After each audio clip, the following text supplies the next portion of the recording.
A North Korean company committing illegal activities to fund the regime. All of that and much more in this week's edition of Organized Crime News Weekly.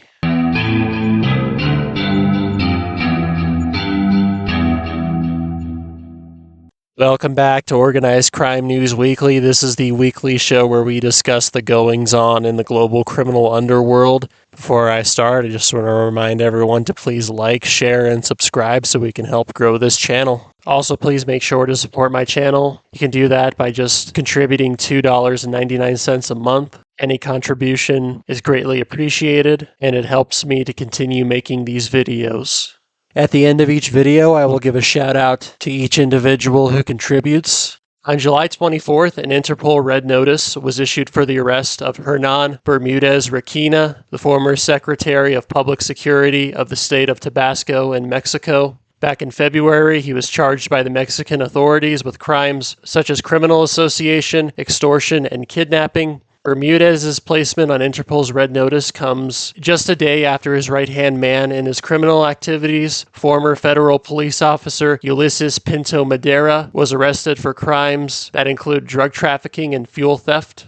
Bermudez, also known as El Comandante H, is alleged by the Mexican authorities of having led a faction of the Jalisco New Generation Cartel, or CJNG, called the Barradora, during his time as the security chief of Tabasco, which was from 2019 to 2024. Before 2019, the state of Tabasco was dominated by the Los Zetas, the cartel group made up of former members of the Mexican military and special forces. They formerly acted as an enforcement wing of the Gulf Cartel before splitting out on their own. They became renowned for their sadistic violence and mass executions of civilians, and are believed to have contributed to the development of the narco-terror that wreaks much of Mexico now. But in 2019, when Los Zetas leader Trinidad Alberto de la Cruz Miranda was arrested, the same year Bermudez was appointed to his position, banners were placed across the state by the Zetas, accusing Bermudez of having betrayed them. So supposedly Bermudez at one point worked with Los Zetas. Los Zetas were further weakened when one of its top leaders in Tabasco was murdered in 2020, allowing the CJNG to enter the state and quickly infiltrate it. The Barradora group, led by Bermudez, then pledged its allegiance to the CJNG and became a cell of the group. And during this time, the Barradaro faction is said to have engaged heavily in fuel theft and extortion. Bermudez was first discovered to be linked to criminal activities back in October of 2021 when the Guacamaya hacking group discovered that regional leaders of the CJNG were operating with his backing. He allegedly settled disputes between criminal leaders throughout the state, as well as ordering multiple executions. Since late last year, he has been denounced as being linked to criminal activities by Tabasco Mayor Javier May. He resigned in January 2024 after being criticized for his lack of being able to control the increasing violence and robberies that have plagued Tabasco in recent years. Immediately after his resignation, Bermudez fled Mexico from Yucatan, where he then traveled to Panama and then Spain. His current whereabouts are unknown, but he is believed to be either in Ecuador, Brazil, or possibly even Angola in West Africa.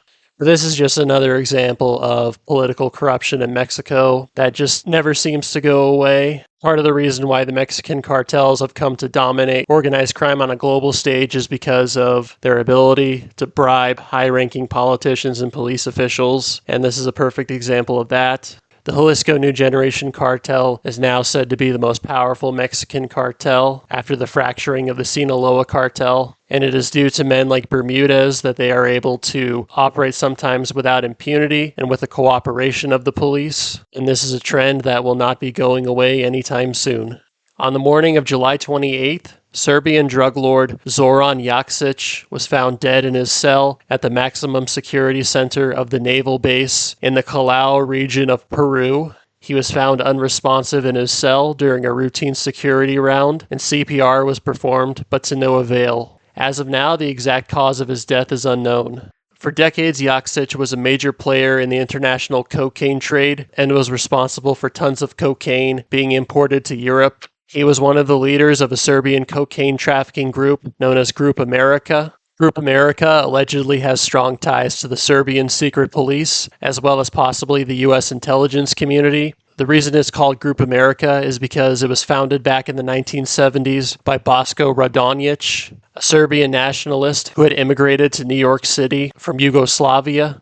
Radonjic cultivated strong ties with the Westies, the infamous Irish gang based on the west side of Manhattan, and this in turn allowed him to become close to the Gambino crime family, who the Westies were heavily affiliated with, who at that time were led by the infamous John Gotti and his underboss Sammy the Bull Gravano. And with these ties, Radonjic and Group America were able to become very powerful in the New York underworld. The group quickly rose in stature and cultivated strong ties with criminal groups throughout Europe and South America, acting as middlemen for massive shipments of cocaine being trafficked into Europe. In the 1980s, the group was taken over by Radonjic's former bodyguard, Mileta Miljanic, a Serb based in Queens, New York, and Zoran Jakitch, the man who died this past week, then became his right-hand man, being primarily based out of Peru, where he negotiated with Peruvian cocaine suppliers.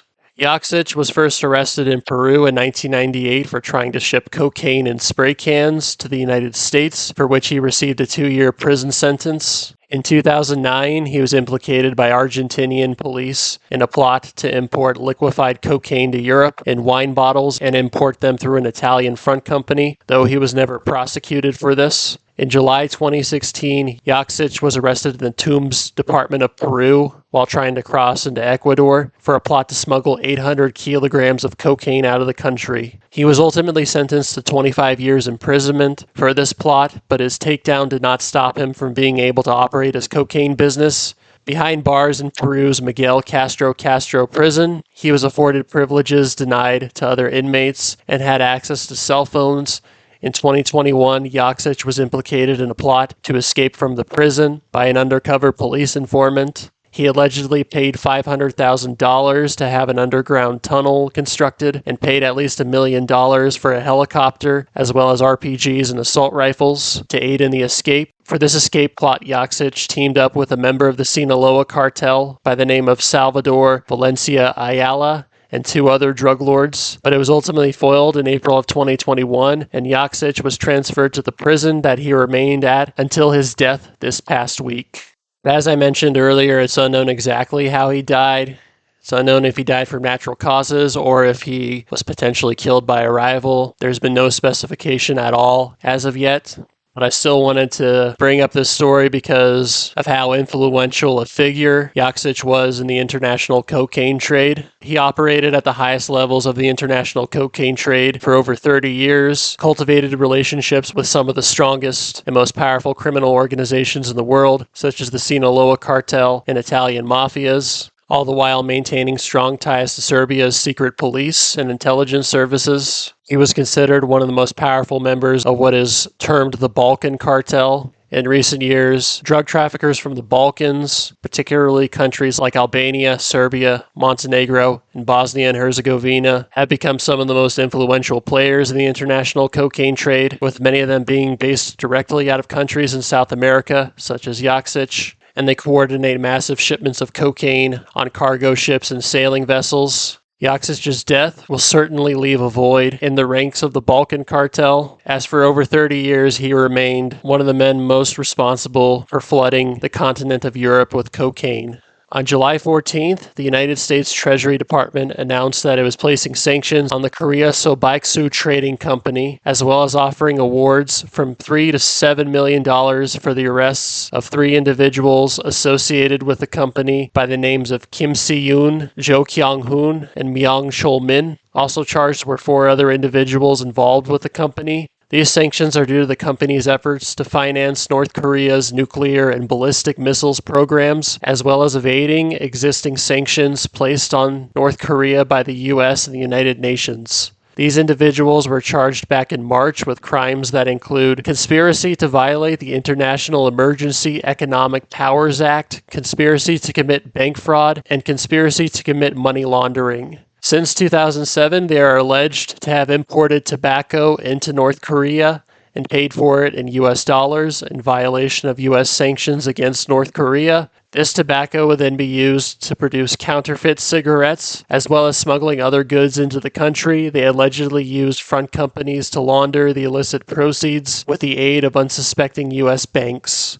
The Korea Sobaiksu Trading Company is alleged by the U.S. to operate as a front company for the U.S.-designated Munitions Industry Department, which is responsible for developing North Korea's nuclear program. Acting under the direction of the Munitions Industry Department, Sobaiksu engaged in many illegal activities such as cryptocurrency fraud, the trafficking of illicit goods such as counterfeit cigarettes, and illicit oil smuggling. Most importantly, they dispatched IT workers to various countries around the world, such as Vietnam, where many of them were hired by companies using fraudulent documents, stolen identities, and fabricated personas.